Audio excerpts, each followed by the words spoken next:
তুমি রিয়েলিটি মেনে নাও, তুমি রিয়েলিটি মেনে নাও, এ কথা তোমার বাপই বলছে।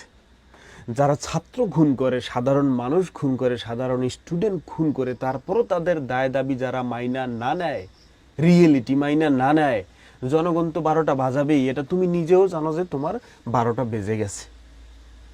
নিজেই যদি জানে যে আমার 12টা বেজে গেছে, তা জনগণ 12টা বাজাবে না? জনগণ কেন 12টা বাজাবে না?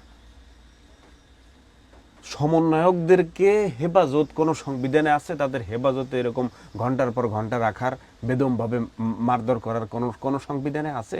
তুমি সেটাই করলা। তুমি সাধারণ শিক্ষার্থীর রাস্তায় হাঁটতে দাও না, সাধারণ মানুষ হাঁটতে দাও না। সেনাবাহিনী একটা কোনো ধরনের দল ছাড়া দেশের স্বার্থে কাজ করবে, তারা মাঠে নাইমে তাদেরকেও বেআইনিভাবে খাটানো হয়। তুমি রিয়েলিটি মেনে নাও।